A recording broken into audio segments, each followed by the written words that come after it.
प्यारे विद्यार्थियों, आप लोगों को ढेरों प्यार एवं शुभ आशीर्वाद। उम्मीद कर रहे हैं जहाँ भी होंगे स्वस्थ होंगे और पढ़ाई भी कर रहे होंगे। क्योंकि जब भी प्रतियोगी परीक्षा का आयोजन हो तो उससे पहले की जो तैयारी होती है वो आपकी अच्छी तरीके से पूर्ण होनी चाहिए। इसलिए हम जो है इस लॉकडाउन में घर में रहकर आप लोगों के लिए वीडियो बना रहे हैं। ठीक है, तो चलिए आज के इस इतिहास के टॉपिक में हम लोग शुरू करेंगे जो पिछले वीडियो का जहां अंत किए थे वहां।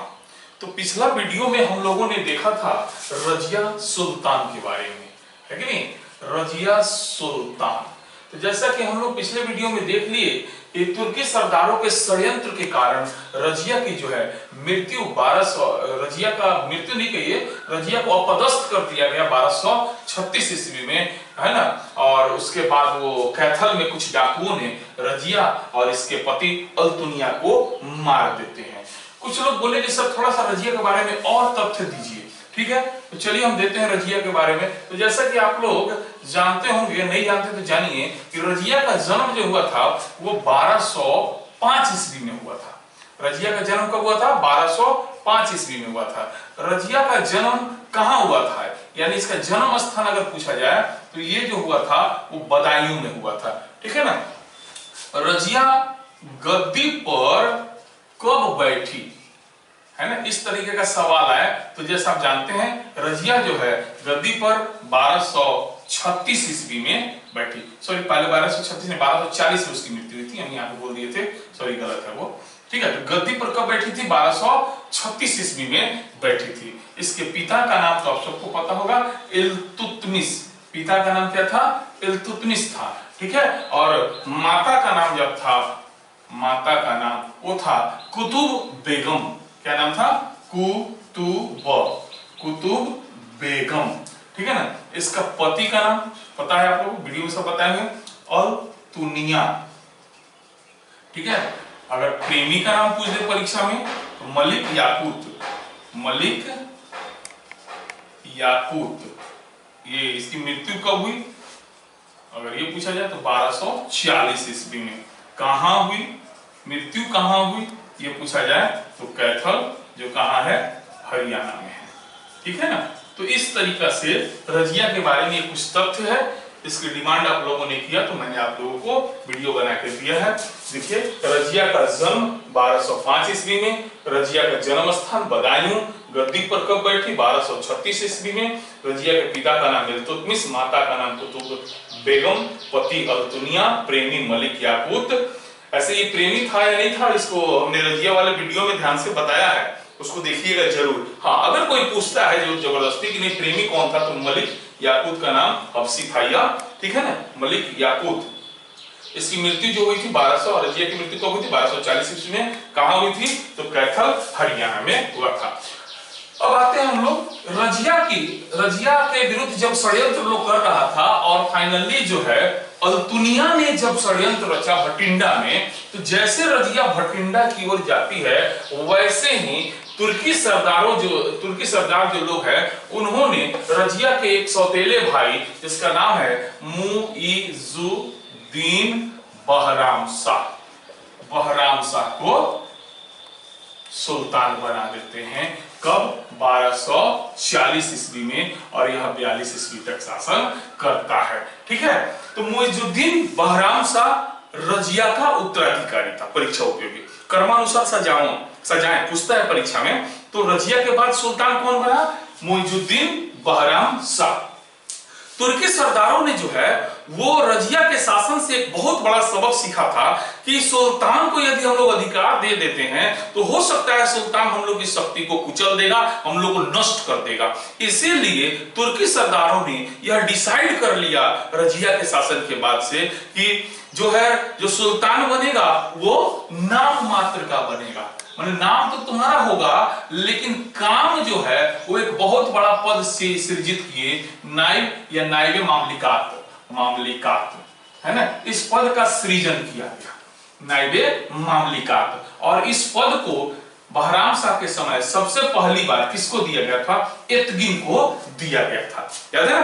पिछले वीडियो में इसकी हम चर्चा किए थे। जो पद का बंटवारा हुआ उसमें नायब का पद किसको दिया गया, तो रजिया के विरुद्ध षड्यंत्र करने वाला जो रजिया का पहले सहयोगी भी था उस एतगिन को दिया गया नायब का पद। यहाँ पे आपके मन में सवाल आ रहा होगा कि सर तुर्की सरदार खुद राजा क्यों नहीं बन जा रहे हैं, तो राजा कैसे बनेंगे, एक थोड़े ही थे, वो तो अनेकों थे। तुर्काने चालगामी 40 ग्रुप था उन लोगों का, तो सब चूंकि इल्तुतमिश के गुलाम थे तो सभी आपस में बराबर थे, तो उसमें से कौन सुल्तान बनेगा इसको लेकर के उन लोगों में आपसी एकता नहीं थी। अगर एक कोई आगे बढ़ता था तो दूसरा कहता था तू कहे बन गए, हम कहे ना बने। तो ऐसी परिस्थिति में ये तुर्क सरदारों ने डिसाइड किया कि सुल्तान का पद जो है इल्तुतमिश के ही किसी वंशज को दिया जाए और हम लोग उसकी शक्ति का उपभोग करेंगे। तो इस तरीका से मुइजुद्दीन बहराम शाह के बारे में अगर आप देख लिए कि मुइजुद्दीन बहराम शाह को 1240 ईस्वी में शासक बनाया गया। ऐसे ये ज्यादा इंपॉर्टेंट नहीं है, बस क्रमानुसार सजाने में इसका नाम याद रखिएगा। और दूसरा जो इंपॉर्टेंट है कि बहराम का शाह के समय नायब का पद का सृजन हुआ और इस पद पर पहली बार किसको, एतगिन को बैठाया गया। अब ध्यान दीजिएगा, बहराम शाह कमजोर शासक नहीं था, परिस्थिति उसको कमजोर बना दिया था। जैसे एतगिन ने अपने दरबार लगाना शुरू किया, हाथी रखना शुरू किया, शान शौकत का जीवन, ऐश्वर्यपूर्ण जीवन शुरू किया, वैसे बहराम शाह को बहुत तकलीफ हुआ कि सुल्तान हम हैं और तुम उस पद का सम्मान तुम भोग रहे हो, पद को एक तरह से तुम दिखा रहे हो, है ना। तो बहराम शाह ने इसका विरोध किया। इतना ही नहीं, एतगिन ने जो है बहराम शाह की एक तलाकशुदा बहन थी उससे शादी भी कर लिया। मतलब एतगिन अपनी शक्ति को बहुत ज्यादा बढ़ाने का प्रयास करने लगा। यह बात बहराम शाह को चुभ गया और बहराम शाह ने उसका विरोध करना शुरू किया। लेकिन ध्यान रखिएगा कि बहराम शाह कमजोर था। किस मायने में कमजोर था, क्योंकि तुर्क सरदारों का वह विश्वास प्राप्त नहीं कर पाया था। इसीलिए सारे तुर्क सरदारों ने मिलकर के उसके विरुद्ध षड्यंत्र कर दिए और फाइनली 1242 ईस्वी में बहराम शाह की हत्या कर दी गई। उसके बाद शासक बनाया गया अलाउद्दीन मसूद शाह। बहराम शाह के बाद कौन शासक बनते हैं, अलाउद्दीन मसूद शाह। 1242 से लेकर के 1246 ईस्वी तक इतिहास में अगर आप देखिएगा तो मसूद शाह का शासन मिलता है। यह जो मसूद शाह था ये जो था ये फिरोज का पुत्र था। फिरोज जो इल्तुतमिश के बाद जो शासक बना था ना, उसी का, फिरोज शाह का पुत्र था कौन, अलाउद्दीन मसूद शाह। इसके समय अगर परीक्षा में पूछे कि मसूद शाह के समय में नायब कौन था, तो आपका जवाब होगा कुतुबुद्दीन हसन। कुतुबुद्दीन हसन जो था नायब था। लेकिन यहां ध्यान रखना है, मसूद शाह के समय में एक कलाकार, एक पात्र का एंट्री होता है जिसका नाम है बलबन। ये मसूद शाह ने जो है बलबन को जो है अमीर ए हाजिब का पद दिया। किसका पद दिया, अमीर ए हाजिब। यहीं से आपको थोड़ा ध्यान रखना है बलबन के बारे में। अलाउद्दीन मसूद शाह के समय बलबन किस पद पे था, अमीर ए हाजिब। बलबन एक महत्वाकांक्षी व्यक्ति था, योग्य था, यह भी ध्यान रखना, योग्य भी था। वो महत्वाकांक्षी तो था ही, योग्य था। उसने सारे तुर्क के सरदारों को अपने पक्ष में कर लिया था और धीरे धीरे जो है मसूद शाह का एक भाई था जिसका नाम था महमूद, नासिरुद्दीन महमूद। नासिरुद्दीन महमूद, ठीक है ना। तो बलबन ने सोचा कि अगर मसूद शाह शासक रहता है तो इसको तो हमने शासक नहीं बनाया, पहले के जो सरदार थे उन लोगों ने बनाया, तो इसका विश्वास हम पर रहेगा नहीं। इसलिए जब नासिरुद्दीन महमूद की मां बलबन के साथ समझौता की तो बलबन तैयार हो गया और बलबन नासिरुद्दीन मोहम्मद की मां मिल करके अलाउद्दीन मसूद शाह को जो है बेवजह बिना किसी कारण से पद से हटा दिए और शासक बना दिए। किसको, नासिरुद्दीन महमूद को। किसको शासक बना दिए, नासिरुद्दीन महमूद को। यानी 1246 ईस्वी से 1250 65 ईस्वी तक का शासन जो देखिएगा वो किसका रहेगा, नासिरुद्दीन महमूद का रहेगा। नासिरुद्दीन महमूद जब गद्दी पर बैठा था ना तो मात्र यह जो था 16 वर्ष की आयु का था। और ध्यान दीजिएगा ये नासिरुद्दीन महमूद एक धर्मपरायण व्यक्ति था। धर्मपरायण माने धार्मिक व्यक्ति था, मतलब दिन भर कुरान पढ़ता रहता था। उसको शासन कार्य में उतनी रुचि नहीं थी, है ना। उसको शासन से, अगर यहां ध्यान देना है, अगर शासन कार्य में रुचि दिखाता भी तो उसको तुर्की सरदार मार देते। तो इतिहासकार कहते हैं शासन कार्य में रुचि का न होना उसका मजबूरी भी हो सकता है कि हम रुचि लेके क्या करेंगे जब हमको शासन करने ही नहीं देगा सब। और दूसरी बात यह जानता था कि अगर हम विरोध करेंगे तो हमको मार देगा सब। क्यों? क्योंकि इल्तुतमिश के अभी और भी वंशज जिंदा है, फिर किसी दूसरे को राजा बना देगा। इसलिए शायद उसने, उसके अंदर की अगर इच्छा शासन करने की भी हो तो उसने उस इच्छा को दबा दिया और धार्मिक कार्यों में संलग्न हो गया। वह कुरान पढ़ता था और कुरान की नकल करता था और नकल करके कुछ कुछ उस पर टिक्का टिप्पणी लिखता था और उसी को बाजार में बेचता था। अब बेच के जो पैसा मिलता था उसी पैसा से वह खाता पीता था। उसको राज के संसाधन, राज के धन से कोई मतलब नहीं था, ठीक है ना। और जब उसका शादी हुआ, किससे हुआ तो यहां ध्यान रखिएगा, नासिरुद्दीन मोहम्मद का विवाह जो हुआ वह बलबन की पुत्री के साथ हुआ था। यानी बलबन, यहां ध्यान दीजिएगा, बलबन एक बहुत बड़ा चाल चला। अपनी बेटी का शादी किससे कर दिया? नासिरुद्दीन महमूद से कर दिया। जिस समय बलबन की पुत्री का विवाह नासिरुद्दीन महमूद से हुआ उस समय बलबन को जो है नाइब का पद दिया गया। देखिए बलबन कहां से कहां पहुंच गया। जिस समय बलबन की पुत्री का विवाह हुआ, मतलब ये जो हुआ था विवाह ना, ये 1249 ईस्वी में हुआ था। उस समय बलबन को कौन सा पद दिया गया? नाइब का पद दिया गया और एक उपाधि भी दिया गया जो काफी इंपॉर्टेंट है, उलुग खां की उपाधि।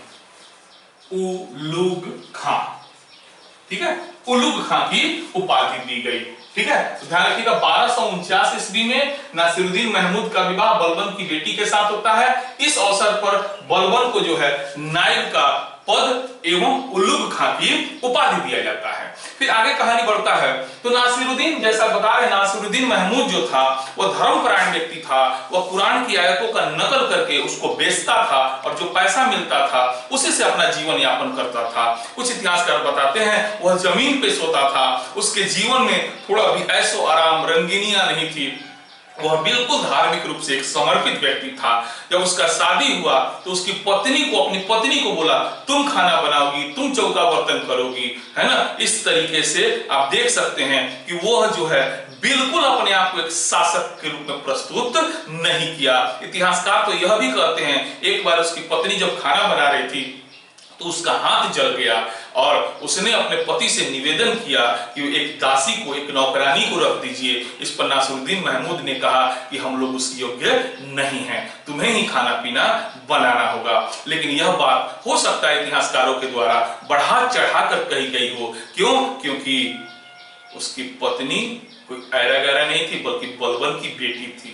तो बलबन तो रख सकता था ना नौकरानी, तो क्या सत्य है। फिर भी नासिरुद्दीन महमूद के बारे में यह सब बात बताई जाती है, ठीक है। इधर आप देखते हैं कि नासिरुद्दीन महमूद के समय में बलबन किस पद पे आ गया? नाइब के पद पे आ गया। उसकी शक्ति जो है दिन दूनी रात चौगुनी बढ़ने लगी। इससे क्या होता है कि उसके विरुद्ध में तुर्की सरदार का एक दल बनने लगता है जिसका नेतृत्व करता है रायहान। एक रायहान नामक व्यक्ति है जो भारतीय मुसलमान है, यह ध्यान दीजिएगा, भारतीय मुसलमान है। इसने, इसी के नेतृत्व में बलबन के विरुद्ध में षड्यंत्र होना शुरू कर दिया जाता है, ठीक है। क्यों? क्योंकि तुर्की सरदार बलबन की बढ़ रही शक्ति से बलबन से ईर्ष्या करने लगे थे और चाह रहे थे किसी तरह बलबन को दरबार से भगा दिया जाए, नाइब के पद से हटा दिया जाए। उन्होंने जो है सुल्तान को चढ़ा करके फाइनली जो है बलबन को नाइब के पद से हटवा भी दिया और रायहान को नाइब बना दिया गया। यहां ध्यान रखना है, जब बलबन को नाइब के पद से हटाया गया, बलबन ने इसका विरोध नहीं किया। क्योंकि जानता था कि राजा और तुर्की सरदार सभी उसके अगेंस्ट में हैं। अगर विरोध करेंगे तो हमारा सहयोग कौन करेगा। इसलिए उसने जो है बुद्धिमत्ता का परिचय देते हुए राजा की आज्ञा का अक्षरशः पालन किया और नायक के पद को छोड़ दिया। इतना ही नहीं, नासिरुद्दीन महमूद ने उसे नायब के पद से हटाकर पहले हांसी भेज दिया, उन्हें हांसी का इक्तदार बनाया, फिर वहां से वो उसको जो है नागौर भी भेज दिया। दोनों अवसरों पर बलबन चुपचाप राजा की आज्ञा मानता रहा। लेकिन फिर बता दे, बलबन कोई कमजोर व्यक्ति नहीं था। बलबन योग्य था, बुद्धिमान था, कूटनीतिज्ञ था। उसने कूटनीतिज्ञता पूर्वक दरबार में एक षड्यंत्र रचा। उसने तुर्की सरदारों के बीच में यह बात फैला दी, तुम लोग एक भारतीय मुसलमान के अधीन रह रहे हो, ये शर्म की बात है ना। इस तरीका से जो है देख रहे हैं आप, क्षेत्रीय आधार पर धर्म का सहारा लेकर बलबन ने जो है शासन दरबार में फूट पड़ा दी और रायहान के विरोध में सब लोग हो गया। और इस तरीका से एक बार रायहान को फिर से वहां से हटा दिया जाता है, नायब के पद को हटा करके, और बलबन को बुला करके नायब फिर से बना दिया जाता है। इस दौरान जो है बलबन ने रायहान की हत्या भी करवा देती है। तो देखे मामला कैसे हुआ। बलबन नायब बना 1249 ईस्वी में, और फिर उसको नायब के पद से हटा के हांसी और देखा नागौर भेज दिया गया, और वहां से रह करके उसने चाल चल के रायहान को नायब के पद से हटवा करके फिर वो नायब का पद धारण कर लेता है। इसके बाद से लेकर और बलबन के सत्तारूढ़ होने तक का अगर इतिहास देखा जाए तो ये नासिरुद्दीन महमूद नो डाउट एक धर्मपरायण व्यक्ति था, शासन प्रशासन में उतना हस्तक्षेप नहीं करता था, ठीक है ना। इसलिए बलबन का इससे कोई विशेष दुश्मनी नहीं था। लेकिन बलबन का भी उम्र बढ़ते जा रहा था और वह एक महत्वाकांक्षी व्यक्ति था, वो शासक बनना चाह रहा था। तो कुछ इतिहासकार कहते हैं कि बलबन ने जो है नासिरुद्दीन महमूद को धीमा धीमा जहर देकर उसे मार दिया, जबकि कुछ इतिहासकार कहते हैं नहीं, नासिरुद्दीन जो है अपनी मौत मरा। जो भी हो, 1265 ईस्वी में नासिरुद्दीन महमूद की जो है मौत हो जाती है। जैसा कि हमने बताया कि नासिरुद्दीन महमूद को बलबन ने जहर देकर मरवाया था। अगर इस तरह का सवाल है तो ये इतिहासकार का नाम याद रखिएगा, इसामी ने यह बात कहा था कि बलबन ने जो है नासिरुद्दीन महमूद को जहर देकर मरवाया था, ठीक है ना। और बाकी इतिहासकार यह कहते हैं कि नासिरुद्दीन महमूद जो है खुद अपनी मौत मरा था। इस तरीका से हम लोग यह देख लिए कि 1265 ईस्वी में जो है बलबन जो है एक राजा बन जाता है, सुल्तान बन जाता है नासिरुद्दीन महमूद की मृत्यु के बाद। क्यों बनता है? क्योंकि वह जो है अपने तुर्क सरदार के जो मित्र लोग थे उन लोगों को कंट्रोल कर लेता है, उन लोगों का दमन कर लेता है, कुछ को मार देता है और कुछ लोग अपनी मौत भी मर चुके होते हैं। याद कीजिए, इल्तुतमिश के शासन के तुर्कानी चहलगामी अधिकांश लोग तो अपनी मौत मर ही गए होंगे, और जो कुछ लोग जिंदा था उसकी शक्ति को तोड़ दिया, और जो उसमें ज्यादा विरोधी था उसको मरवा भी दिया। जैसे रायहान देख लिए, रायहान को उसने मरवा दिया। इस तरह नासिरुद्दीन महमूद के शासन के अंतिम वर्षों में बलबन का कोई कट्टर प्रतिद्वंदी दिखाई नहीं देता है। इसलिए बलबन सरलता पूर्वक 1265 ईस्वी में सुल्तान के पद पर बैठ जाता है। चलिए अब हम लोग देखते हैं बलबन के बारे में। बलबन तो इस तरीका से हम लोग देख रहे हैं बलबन के बारे में, ठीक है। तो देखिए बलबन जो है 1265 ईस्वी में सुल्तान बनता है और 1287 ईस्वी तक यह शासन किया था, ठीक है। अब यहां आपको डिटेल में पढ़ना होगा क्योंकि बलबन जो है एक अत्यंत महत्वपूर्ण टॉपिक है प्रारंभिक परीक्षा से लेकर मुख्य परीक्षा तक का। इसलिए इसको हम आपको कोशिश करेंगे पूरा विस्तृत तरीके से बताएं। बलबन के गद्दी पर बैठने के साथ ही गुलाम वंश के अंतर्गत एक नया वंश जिसका नाम है बलबनी वंश की शुरुआत होती है, क्योंकि इल्तुतमिश से लेकर बलबन के पहले तक के सब शासक इल्तुतमिश के वंशज थे, जबकि बलबन जो था वो इल्तुतमिश का एक दास था, ठीक है ना। तो अब इल्तुतमिश का एक दास राजा बना तो वंश तो बदल गया ना। तो इसलिए बलबन के सिंहासनारोहण होने के साथ ही दिल्ली सल्तनत या गुलाम वंश के अंतर्गत एक नए वंश का जन्म होता है जिसका नाम क्या है? बलबनी वंश। अब यहां ध्यान देना है, बलबन जब गद्दी पर बैठा तो आप ये बताइए कि राजा का क्या प्रतिष्ठा था, यानी राजा का मान सम्मान क्या था, एकदम से नष्ट हो गया था कि नहीं हो गया था। राजा को लोग कठपुतली बना दिए थे, खिलौना बना दिए थे सुल्तान को। तो जो बलवान सुल्तान बना तो उसको भी आम जनता क्या समझेगा, वो भी कठपुतली होगा, मतलब उसका भी कोई सम्मान करेगा? क्यों नहीं करेगा? क्योंकि इससे पहले के सुल्तान का कोई सम्मान करता था? नहीं करता था। ये तुर्क सरकारों ने नहीं करने दिए थे।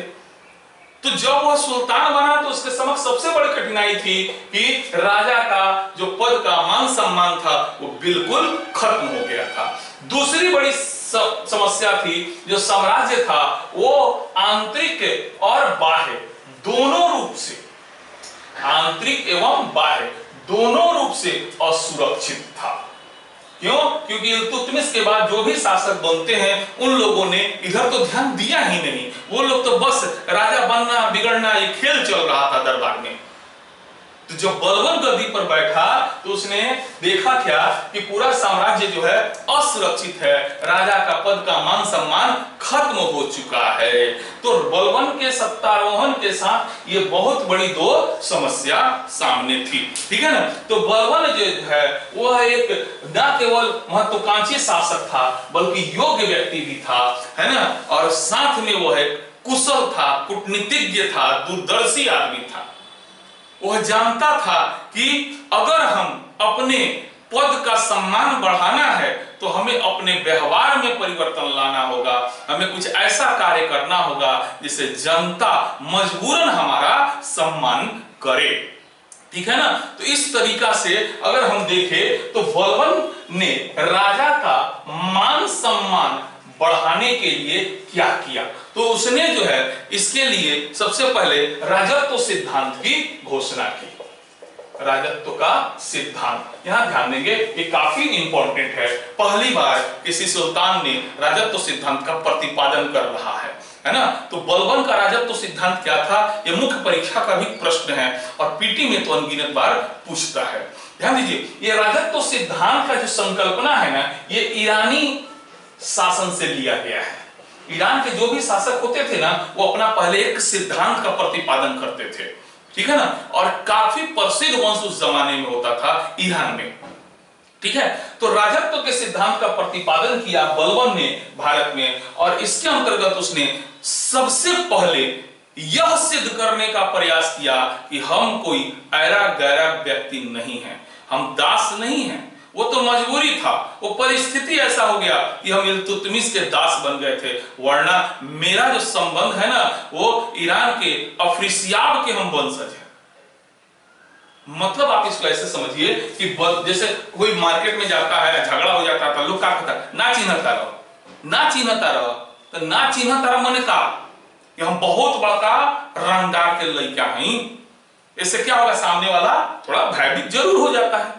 तो उसी तरह बलवान ने लोगों से कहा ना चिन्हता रहो हम के हैं, हम जो बानी नु वो ईरान के, है ना, क्या बोलते हैं,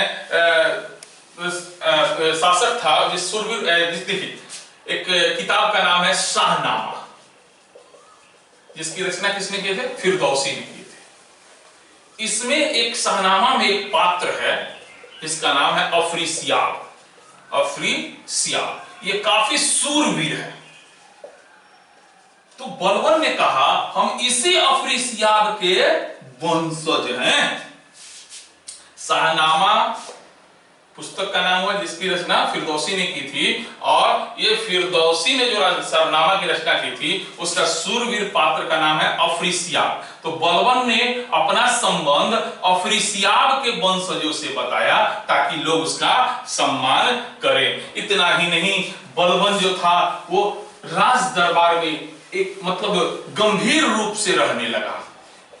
अनायास मतलब बिना मतलब के किसी से बातचीत नहीं करता था, हंसी मजाक नहीं करता था, है ना, हंसी मजाक नहीं करता था। बेवजह वो शोक में नहीं आ जाता था, बेवजह वो खुशी का इजहार नहीं करता था।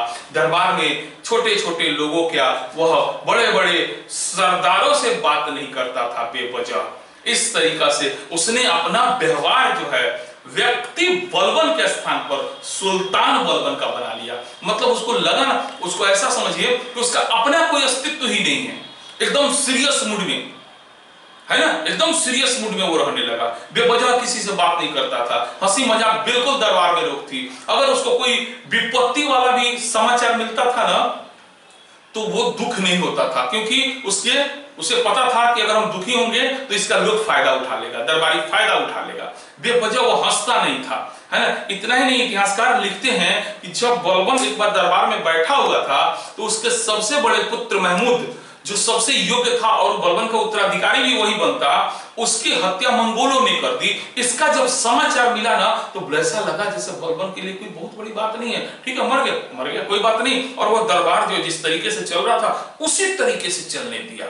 मतलब लोगों के सामने, दरबारियों के सामने यह प्रकट नहीं होने दिया कि मैं दुखी हूं। वो अपने आप को एकदम से मजबूत प्रस्तुत किया ताकि दरबारी उसका सम्मान करें, उसके विरुद्ध कोई षड्यंत्र नहीं करे। यह अलग बात है कि बलबन जब अपने शयन कक्ष में गया तो अपने पुत्र के वियोग में बिलख बिलख कर रोया। आखिर बलबन भी तो एक इंसान ही न था, लेकिन चूंकि वो अपने आप को राजा सुल्तान बलबन के रूप में प्रस्तुत कर दिया था, इसलिए लोगों के सम्मुख, दरबारियों के सम्मुख इस भावना को उसने प्रकट नहीं होने दिया। इतना ही नहीं, बलबन जो है ना, दरबार के लिए कुछ नियम बना दिए। उसने कहा जो लोग दरबार में आएंगे उन्हें सिजदा करना होगा, उन्हें पैबोस करना होगा। सिजदा का मतलब होता है, मतलब आप ऐसे समझिए, भूमि पर लेटकर साष्टांग करना, सिजदा। पैबोस का मतलब होता है पांव चूमना, पांव चूमना। सिजदा का मतलब हो गया भूमि पर लेटकर, है ना, प्रणाम करना। ये हो गया पैबोस, मतलब पांव चूमना। मोस्ट मोस्ट मोस्ट वीवीआई किसने शुरू किया था? तो बलबन ने शुरू किया था, सिजदा पैबोस। इतना ही नहीं, उसने दिखावा के लिए एक ईरानी त्योहार है जिसका नाम है नौरोज, उसने प्रतिवर्ष नौरोज का आयोजन करवाना शुरू कर दिया। इस तरीका से हम देखते हैं बलबन का जो राजत्व सिद्धांत है उसके अंतर्गत जो है उसने सबसे पहले अपने व्यक्तित्व में बदलाव लाया, दरबारियों के लिए कुछ नियम बनाया, और साथ ही यह भी ध्यान रखिएगा बलबन जो है अपना उत्तरदायित्व किसी के प्रति नहीं मानता था। वो कहता था हम सीधे ईश्वर के प्रति उत्तरदायी हैं। सुल्तान बनना ये ईश्वर की कृपा है, किसी मनुष्य की कृपा से हम इंसान नहीं बने हैं, किसी सरदार की कृपा से नहीं बने हैं। तो बलबन के राजत्व सिद्धांत के अंतर्गत यह ध्यान रखना है कि बलबन जो है सीधे किसका अपना उत्तराधिकारी मानता था? ईश्वर के प्रति उत्तरदायित्व मानता था। वो कहता था पैगंबर ने मुझे चुना है और मैं पैगंबर के प्रति जिम्मेदार हूं। तो राजत्व सिद्धांत के अंतर्गत इस बात को जानना जरूरी है। तो बलबन ने जो है इस तरीके से ईश्वर को अपना साक्ष्य मानकर लोगों के वैल्यू को, बिल्कुल दरबारियों के वैल्यू को एकदम से खत्म कर दिया। और उसके बाद जैसा हम आप लोगों को बता चुके हैं कि बलबन जो है अपने व्यवहार में परिवर्तन किया, दरबार के कुछ नियमों में परिवर्तन किया, और इस तरीका से करके इसमें कोई संदेह नहीं कि बलबन का सम्मान देखते देखते बहुत ज्यादा बढ़ गया। आज कि इस वीडियो में इतना ही रहने देते हैं, इसमें काफी इंपॉर्टेंट तथ्य है, इसको भी आप लोग ध्यान में रखिएगा। चलिए, बहुत बहुत धन्यवाद।